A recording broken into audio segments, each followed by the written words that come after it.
Hi, I'm Mark Sherman.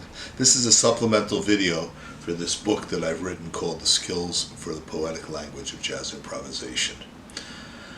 The intent of this book is for all instruments to be able to grab the elements and the language that are presented in this book.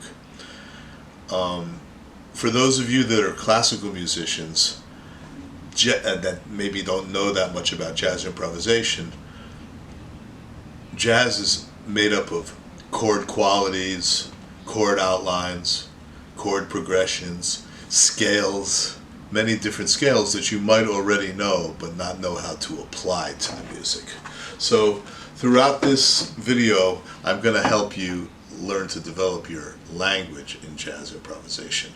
Now there are specific language tools that are necessary for you to know to deal with this book.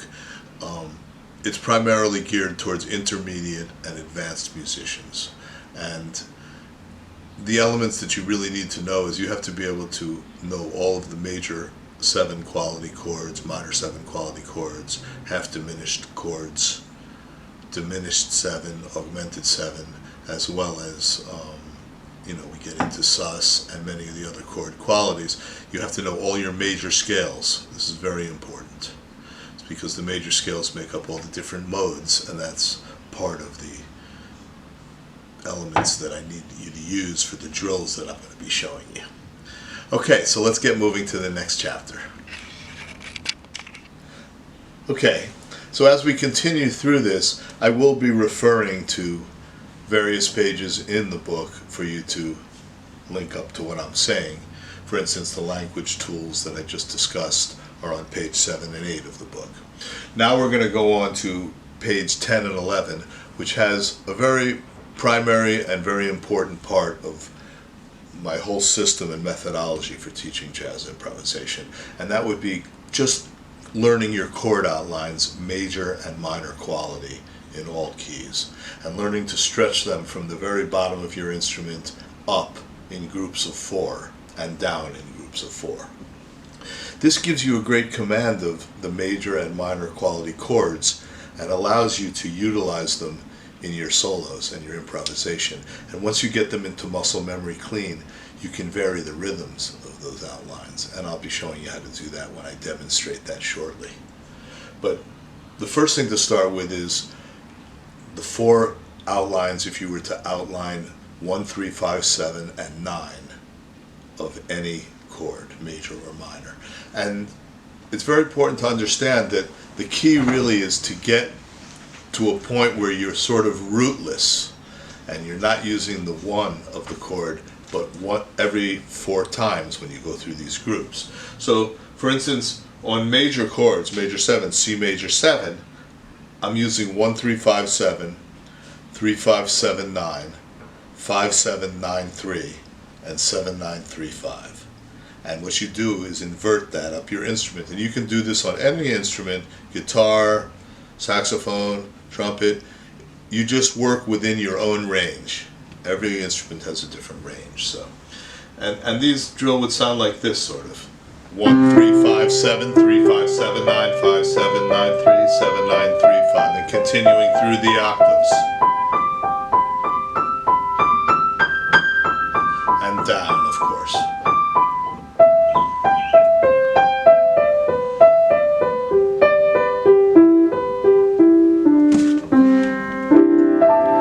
So that if you get that going, up and down, it gives you a little bit of command of your C major world. And if you do it with minor, it's the same thing.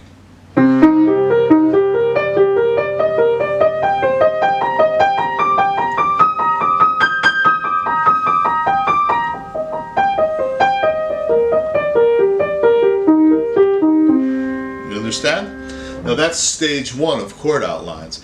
Of course, you need to do that in 12 keys.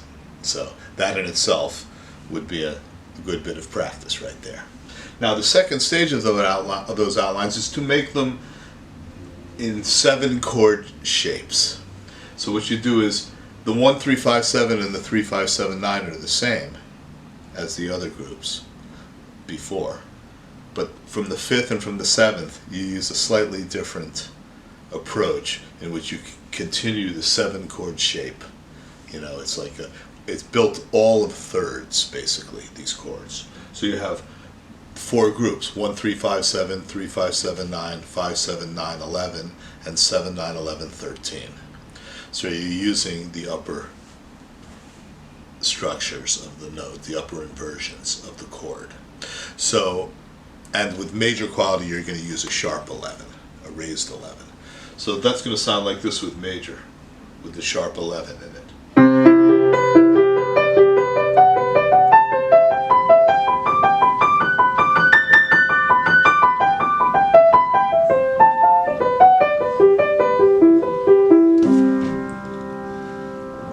Had a little mistake there. No problem. That's why we practice it. Now, in application, these become very useful. If I hit a C and I'm jamming in one chord, I can mix the rhythms up of those things, like I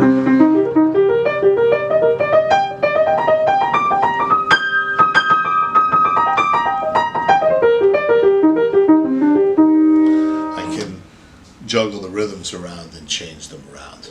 And we're going to get into a lot more of that rhythmic development and motivic development as we continue through this course, okay? But basically, you need to learn those 2 stages of chord outlines, up and down from the very bottom note of your instrument to the very top, using those 4 number groups and the 2 different stages of those number groups. Okay, let's get on to the next section. Okay, as we continue now onto pages 12 and 13 of the book, you're going to see the section called Chord Familiarization. Now, as a drill, this is a really valuable thing to do, and that is to transpose really any voicing, but you're going to start with these root position voicings that are listed over here, you know, and you're going to play them on what I have listed as a road map, which is a circle of fifths basically and covers all the keys. So the simplest thing, like a C triad, can be transposed through the whole road map.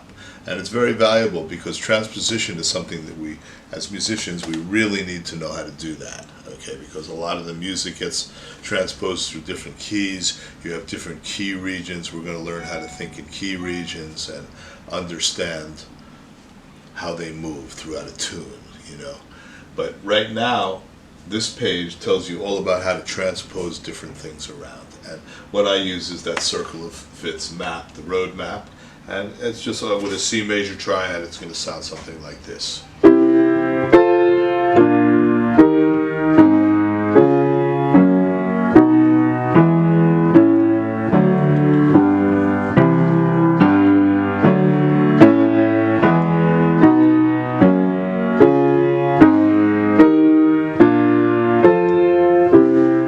So that's just going.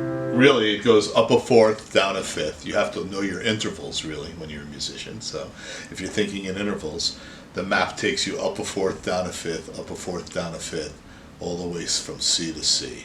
And then it gets to the bottom of C, to get back to the top C, it's up a fifth, down a fourth, up a fifth, down a fourth. So that gets reversed, that intervallic relationship. And then you can do that with major 7 chords.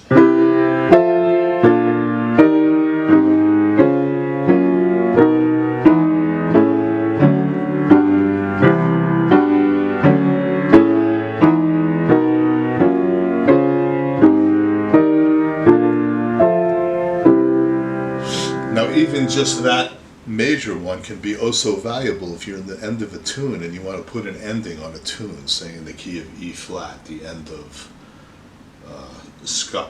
or the end of My One and Only Love in C.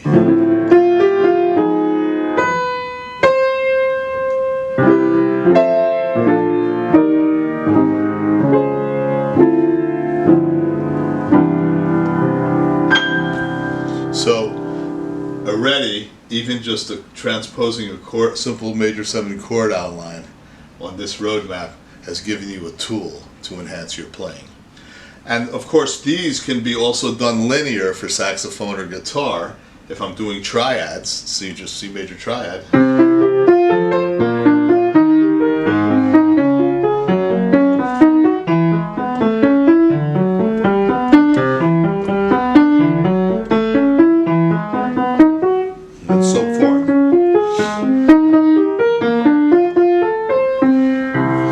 So they can be used linear or in chordal fashion. Now if I get into a more advanced voicing, like I have a C 11 chord, sus chord, kind of a B flat over C.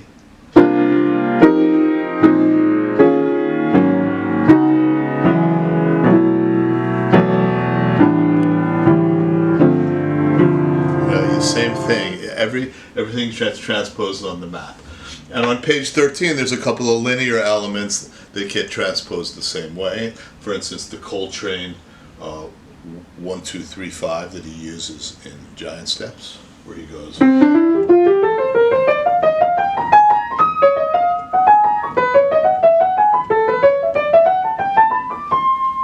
Things like that, okay? Or the second one is 1, 2, 1, 2.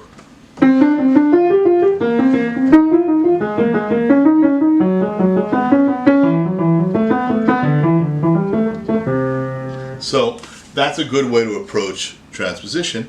And just for your information, you can take something like a 3, 5, 7, 9 voicing of the minor quality, say, and transpose that on the same map.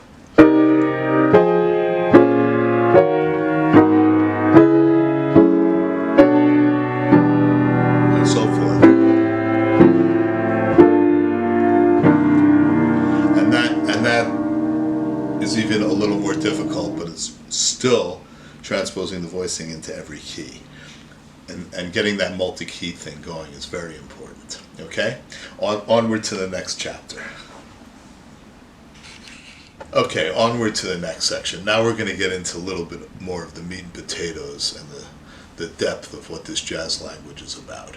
One of the elements and chord progressions that are part of jazz and really part of all music is a progression called the 2-5-1 progression.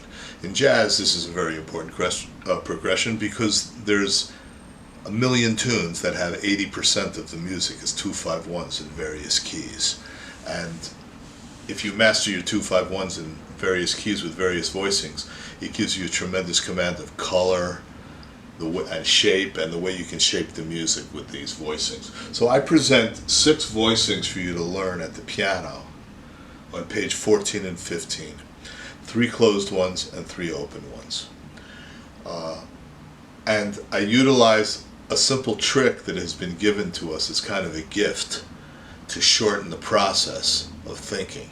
And what that is that when you take the 2 chord in, say the key of B flat, the first one, C minor 7 in a 1, 3, 5, 7 position, and lower the 7th a half step and change the bass note to an F, it gives you an automatic dominant chord, and then you of course would resolve to the 1, 3, 5, 7 major. Now this could be drilled through page 17's roadmap of all the 2-5-1 progressions in every key.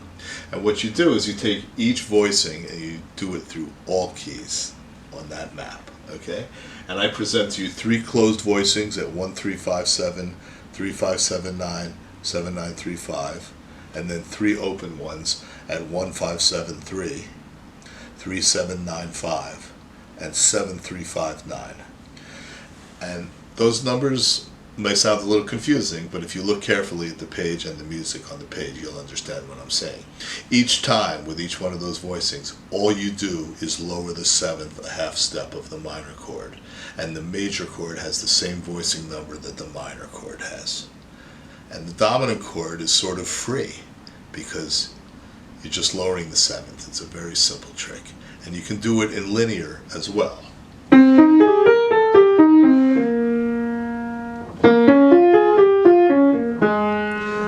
Play it, this is a 1, 3, 5, 7 playing as chords.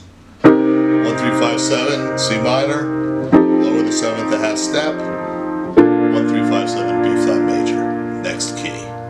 1, 3, 5, 7, B flat minor, 1, 3, 5, 7, lower the 7th a half step, E flat 7, 1, 3, 5, 7, A flat major. 1, 3, 5, 7, A flat major, lower the 7th for the D flat 7, 1, 3, 5, 7, G flat major, and so forth, all the way through page 17 and 18's roadmap. Okay? And that takes you through all of them. And the next one up there is 3, 5, 7, 9. Bass notes stay the same, but the voicing changes. So this is a richer voicing. Now listen. 3, 5, 7, 9, C minor. Lower the 7th a half step. And you get a very rich sounding F13 automatically. And 3, 5, 7, 9, B flat major. Same thing, next key. Lower the 7th a half step. 3, 5, 7, 9, A flat major. Now it's important to understand one thing. Each line is a key region. And in that key region, you can play the same major scale of the one chord through each one of those chords. If I have a C minor, Dorian mode on C is a B flat major scale. If I change it to an F7 and I continue with a B flat major scale, that's F Mixolydian mode, a B flat major scale. And then 1, 3, 5, 7 B flat major, the regular B flat major scale is Ionian mode. But that whole progression is in the key of B flat. So that is a great way for you to, learn all the 2, 5, 1s. The 7, 9, 3, 5 sounds like this. 7, 9, 3, 5, lower the 7th a half step. 7, 9, 3, 5 major. 7, 9, 3, 5 minor, lower the half step for the D flat 7. 7, 9, 3, 5 G flat major, and so forth, all the way through the keys that are listed on the map. So those are the 3 closed ones. The 3 open ones, or root position, is 1, 5, 7, 3. Same process. Minor, lower the 7th a half step, minor voicing, major voicing. Minor, lower the 7th a half step, major voicing. And then you have the one with the 3rd on the bottom. Now these are rootless, has no root in it, which is good. You want to be rooted in the style and the understanding of the language, but playing the root all the time is not necessary when you're an improviser, because you have a bass player who's covering the whole bottom of the band. So the root is not always necessary. So these 3 voicings, 1, 5, 7, 3, 1, 5, 7, 3, 3, 7, 9, 5, and 7, 3, 5, 9 are 3 open sounds. And you can invert those around. Now, in a tune like My Romance, or any tune, you can use all 6 voicings on a beautiful intro.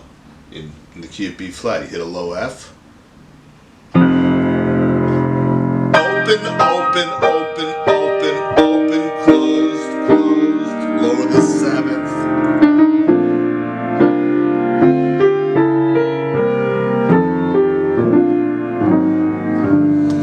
And so forth into the tune. So that's how composers like Johnny Mandel and some of the greater arrangers in the world use these type of voicings to create beautiful intros and arrangements, C minor, closed, lower the 7th, resolve. Okay, let's get on to the next chapter. Okay, in order for me to present you this chord outline drill and scale drill, I first need everybody to jump to page 24, and we're going to discuss dominance and the dominant factors. The dominant chords and the whole system of dominant chords is split into 2 sections, 50% diminished and 50% augmented. Now, right now we're just going to deal with the diminished part because it's very complicated. Both sections are very complicated and they need very strong attention on one at a time. And with the chord drill, the first chord drill you will do will be using the diminished elements for the dominant chord. Now, in the chord drill, I like you to use the minor chord for the 2 chord. The 5 chord is dominant, and that's the diminished element that you're going to use first. And then, of course, the number groups for the major chords. So it's number groups and diminished element. Okay. Now there's every chord, major, minor, dominant. They all have a schematic of scales scale or scales that work with that chord, and a schematic of chords and chord outlines that work with that chord. So chord outline schematic, scale schematic, every chord. So for diminished chords, we have a little gift that has been brought down to us, sort of like lowering the seventh a half step on those 2-5-1s we were discussing earlier. The gift is that there's only 3 diminished 7 outlines that cover 12 keys, because 3 times 4 is 12. And each diminished outline works for 4 different dominant chords. The way to build these diminished chord outlines is to build them off the flat 9 of the dominant chord. And the way I present it is, I present it as C7, the first chord, F7, and G7. And if you learn those 3 diminished 7 chords, and what they are is they present a flat 9 dominant 7 chord, basically. So if I hit a C, and I take the C half whole, and I want to resolve the C7, it's going to resolve 5 to 1, C7 to F, right? If I play the scale just from the C, and play the bass note of C to F and resolve, it's like this. To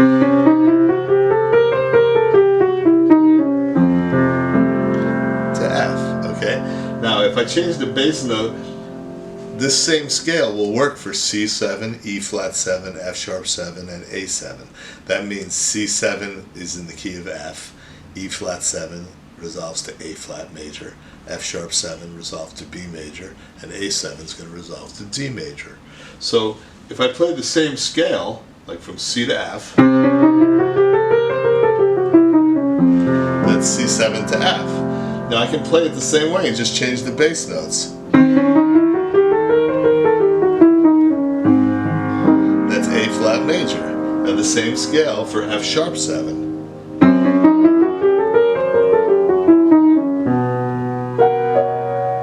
And the last one's going to be A7 to D major.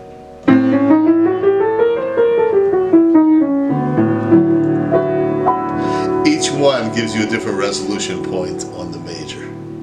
So this is 3 scales that you need to learn fluidly, again, from the bottom of your instrument to the top of your instrument, okay?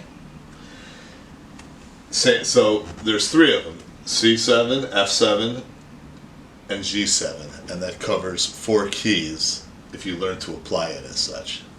Now, the chord outlines are built off the flat 9 degree, and they're very important because you're avoiding the root, which is really good in jazz. You don't always want to play the root for a C7. So if I do 4 sets of chord outlines and resolve,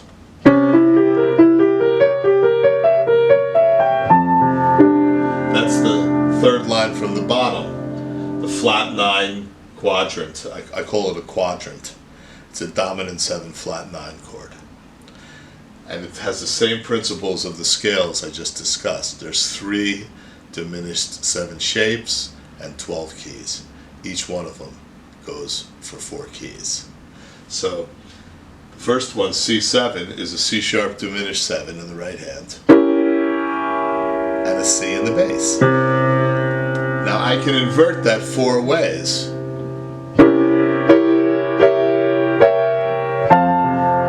And resolve to F. Now if it's going to be E flat 7, I can resolve to A flat.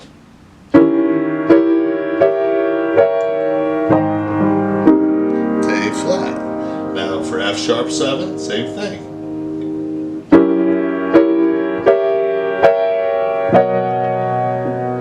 To B, and then A7. To D, okay? This is a beautiful thing because you're creating tension and resolution. Now, if I did a C minor 7 to F7 to B flat, and I did that arpeggiated in groups of 4, I would use 1 3 5 7 C minor, 3 5 7 9 C minor, change to the dominant 7 flat 9 quadrant for F7.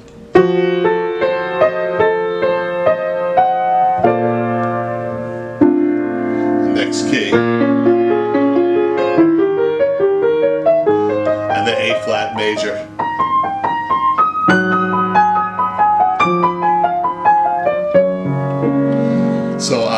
using that dominant 7 flat 9 chord to get through the whole progression, playing chord outlines. Okay? It's very good when you play that inside of a solo. It can really work. If I take a tune like Autumn Leaves.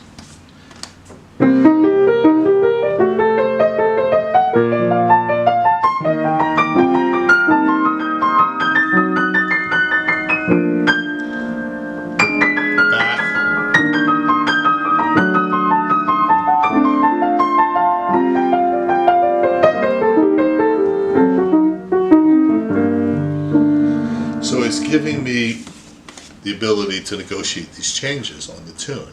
So when you practice the chord outline drill, you do it on the 2-5-1 map that's on 17 and 18, but you then apply it to regular tunes, you know, a regular progression. Obviously the goal is to get this methodology applied.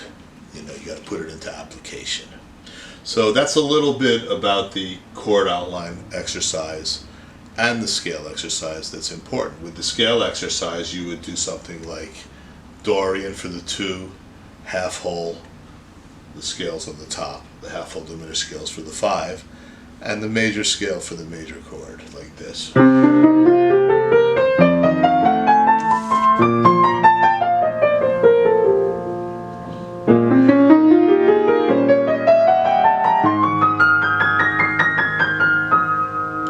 Things like that. So in the case of the scales, the half whole scale, the diminished scale over here, that connects you into the major scale for the 1 chord. So you're constantly creating tension and resolution inside of these 2-5-1 progressions, okay? It's important that you do these drills from the very bottom note of your instrument to the very top note of your instrument, and backwards down to both the scale drill and the chord outline drill. And then there are many different stages that you can do these drills in, like adding triplets to it. I encourage students to play these things in 8th notes and triplets. You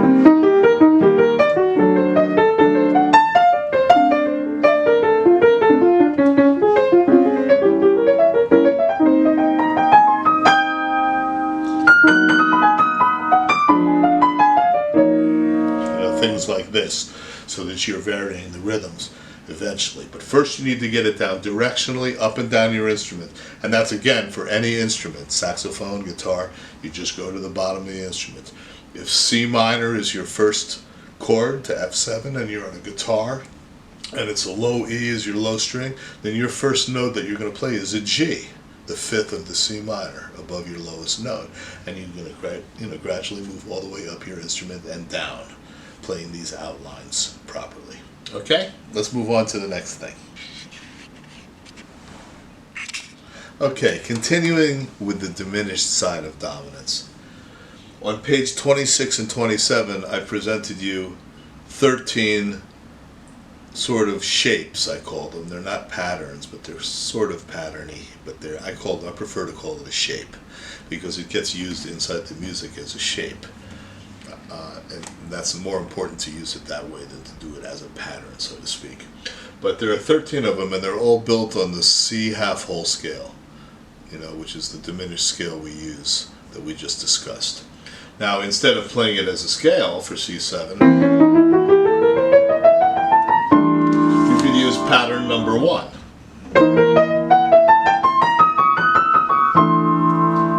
Or pattern, 2.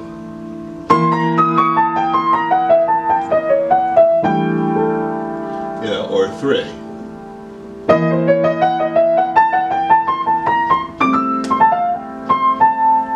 Things like that. And I presented many of them, and they're really hip, some of these patterns. So once you learn how this motion goes from the 5 to the 1 chord really well, I would encourage you to address all 13 of these shapes, as I say.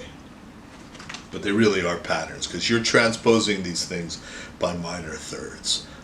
Again, the transposing is so very important. Okay, so I encourage you to address page 26 and 27 as you get into the later stages of your development of the diminished side of the dominant factor. Okay, now I want to move on to the next part of dominance, was just briefly touch upon this, which is the altered side or augmented side, the other 50%. So the same way that you're using a diminished 7 chord for your C7, you can use an augmented triad in the same format in groups of 4. So you're putting a 3-note chord, C augmented, into a 4-note shape.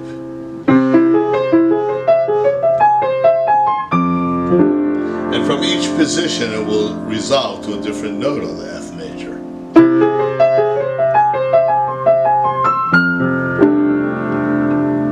You know?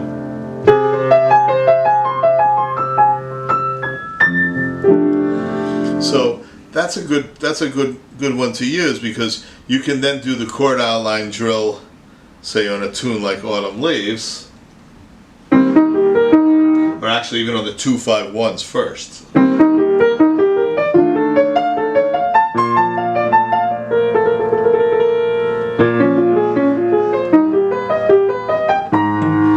See, I'm using the E flat augmented for the E flat 7 and resolved to A flat major. So the scale that goes with that chord outline of an augmented triad is the C, what we call C alt, or melodic minor up a half step from the root of the dominant chord. So you can either look at it as what we call an altered scale, which is half whole, whole, whole. Or you can look at it as a D flat melodic minor and just play C in the bass.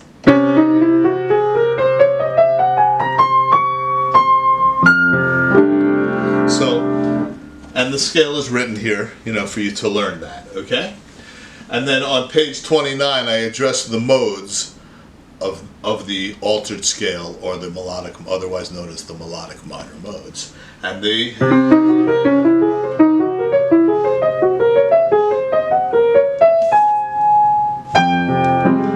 resolve those, of course, to F. Those are the D flat melodic minor modes. But I start them on C, on the 7th degree of the melodic minor, and we call that also the altered modes, okay?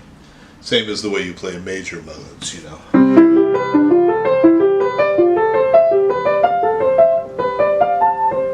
On a major scale. It's the same concept, okay? And all the notes on those modes are inside of the altered scale, or the augmented scale. Now, if I'm going to demonstrate some of these things, I'll demonstrate it on Autumn Leaves for you, how these outline drill can really turn into music, okay? This is where you really want to get to, where you're playing the music, you know, where you can take a good solo and really reach people and make these drills your voice, because these drills they're enabling. They enable you to get through the chord changes from point A to point B. And they're very helpful in learning to develop your own voice, because once you get into it, it's hard to repeat yourself exactly. You can't remember where you started the drill, where you stopped it, if you were coming down, if you were going up, if you were playing in a rhythmic motif, if you were playing in quarter notes, eighth notes, triplets. It's eventually you want to use those rhythms to drive your line, so to speak. But if I'm to play Autumn Leaves, you know, at a reasonable tempo here, that's a little fast. So this app, the iReal Pro, is very fantastic for drilling and using these concepts. It really helps you develop, because it's a forces form and time.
just using the diminished factor. I didn't use any augmented triads on my dominant chords, but this time I will.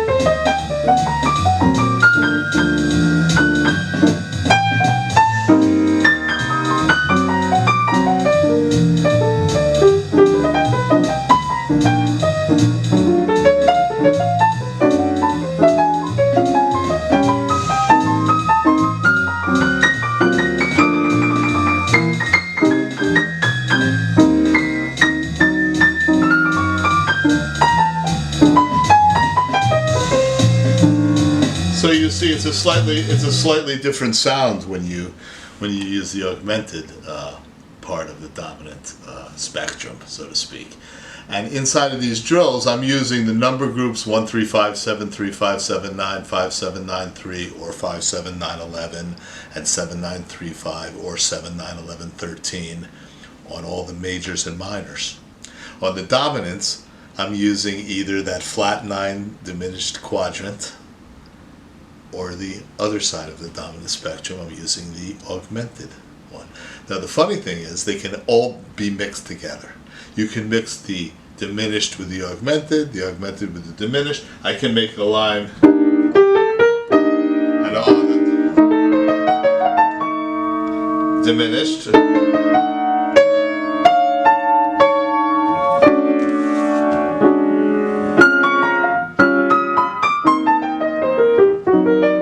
augmented and diminished.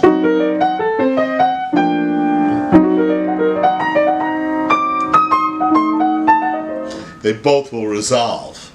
So really you can shuffle them around like cards, kind of scramble them up like eggs.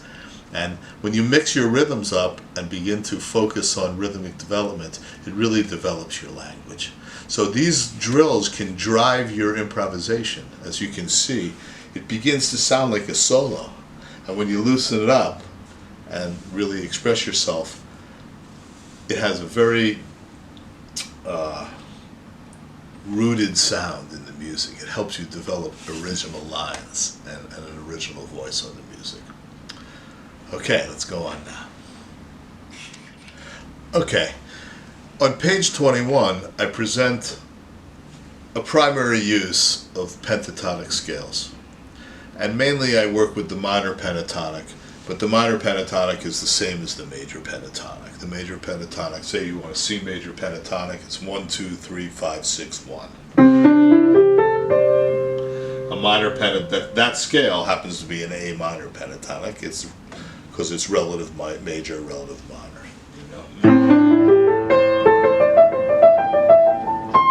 So those are the same. But I like to deal with it from the minor pentatonic perspective, especially when dealing with 2-5-1s and key regions. So what you're going to learn here is that for each key region, there's one pentatonic scale that can use, or 2 on the major. But there's 2 on the minor you can use, 2 on the dominant, and 2 on the major that you can use. But right now we're going to discuss one very primary one, which is in the key of B flat major, the 2-5-1 is obviously C minor 7, F7 to B flat major. Now, if you take a minor pentatonic scale on the 3rd degree of the major tonality, meaning C minor is in the key of B flat, F7 is in the key of B flat, and B flat major is in the key of B flat, of course. Now, if you go to the major 3rd degree of the major tonality and play a minor pentatonic scale, you have the 3rd, 5th, 6th, 7th, and the 9th.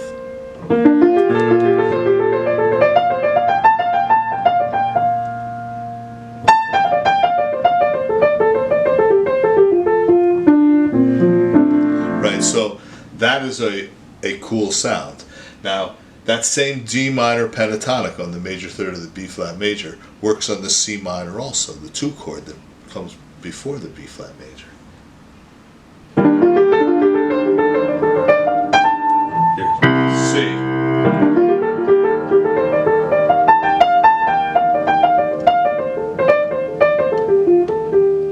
And then when I lower the 7th of the C minor and turn it into an F7,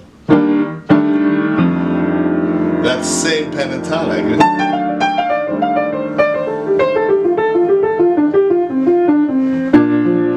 and that resolves to the B flat major. So if you spot those pentatonics while you're playing a tune and know them in every key, again, everything has to be learned in multi-key transposed.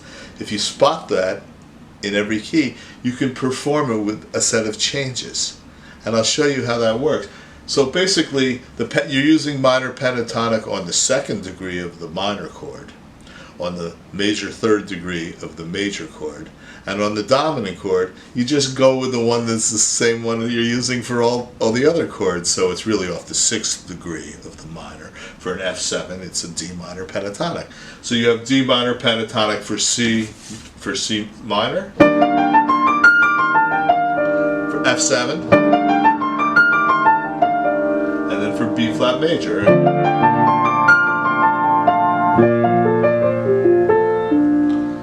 So that's where thinking tonally, thinking in regions and key regions can really help you negotiate the music even easier. Now I'm going to demonstrate playing the minor pentatonic through Autumn Leaves. Now in Autumn Leaves you have an A minor 7 flat 5. So I have some specific rules I use. On a regular minor chord it's on the 2nd degree. On the dominant chords it's on the same one the minor was on. On a major chord it's on the 3rd degree. On a half diminished chord, a minor 7 flat 5, it's on the minor 3rd degree it starts. So A minor 7 flat 5 in Autumn Leaves is going to have a C minor pentatonic. Now for the 5 chord, there's variables. If you want to sound altered in your playing using the pentatonic shape, you play the pentatonic on the minor 3rd degree of the dominant chord and you'll have an altered sound. That's because if I have an F7 and I play an A flat minor pentatonic, is that correct? Yeah.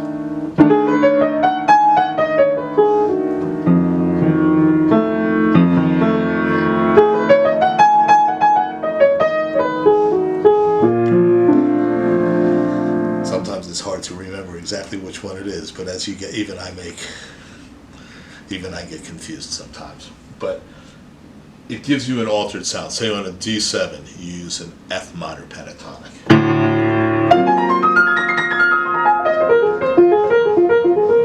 And you can resolve to G minor, which is an A minor pentatonic.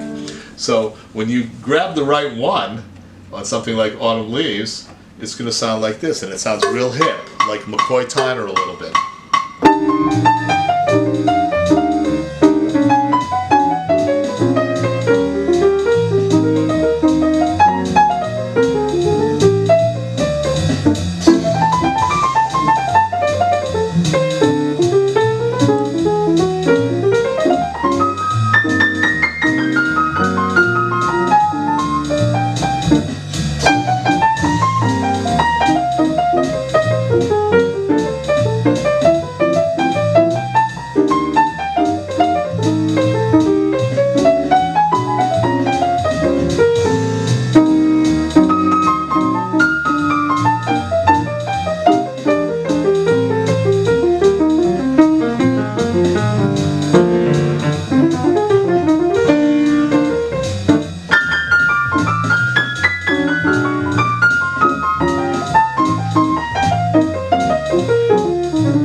So forth.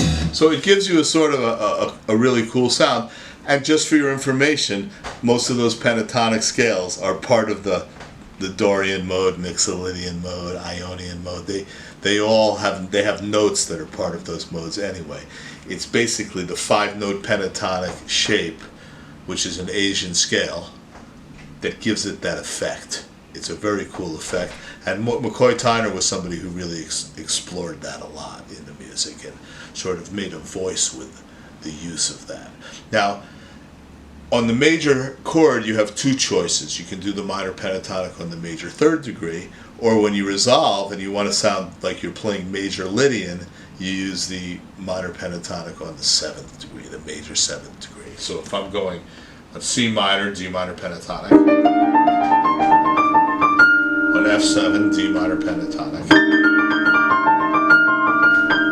and then on the B flat major, A minor pentatonic, which gives me the E natural, the sharp 11.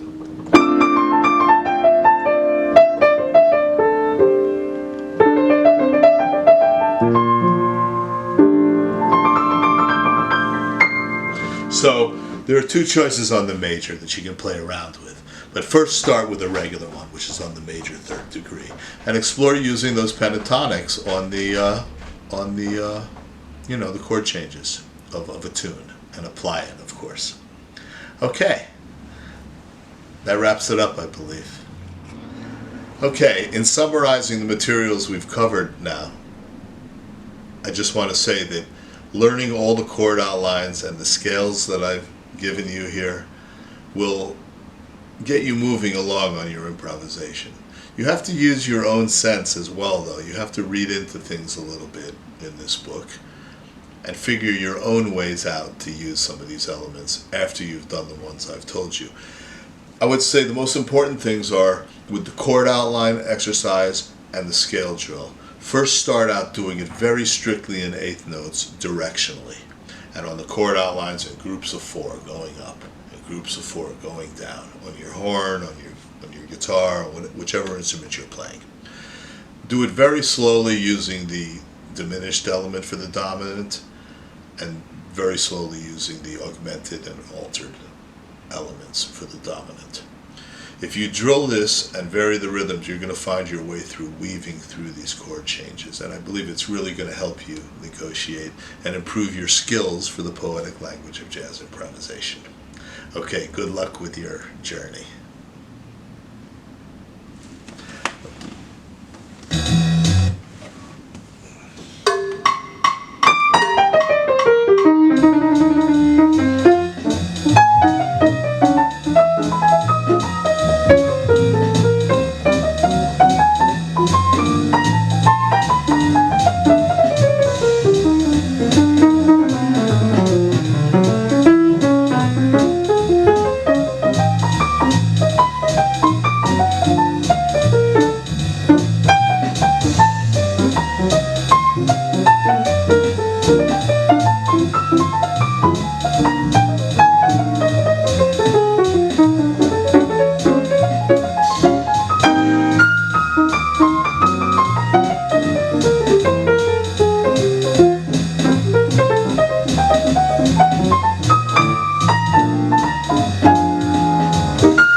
One thing I must mention is that when I was writing this book, it dawned on me how many great books there are on jazz improvisation, but none of them really cover any information about how to use this great knowledge that you acquired playing this music to go get gigs, to develop a career, to learn how to record, to book a tour. If you want to become a professional musician, eventually you need to learn what the business is about. So I've included half of this book about the business. And really, I used the 40 plus years that I spent in the music business in New York City, playing Broadway shows, studio work, orchestral work, playing with the New York Philharmonic, playing with jazz groups, and all the studio work that New York had to offer in the 90s to develop these concepts in business. So I cover about 5 or 6 chapters of different parts of the business: the club date world, the Broadway world, the orchestral world, the things, the do's and don'ts you need to do to succeed in these different genres and areas, including building a globally traveling jazz career, globally recording jazz artists, and things like that, with many resources that will help you once you make your first CD, how to do it, how to get through it all, and sort of turn it into a career and a life so that your voice can come through.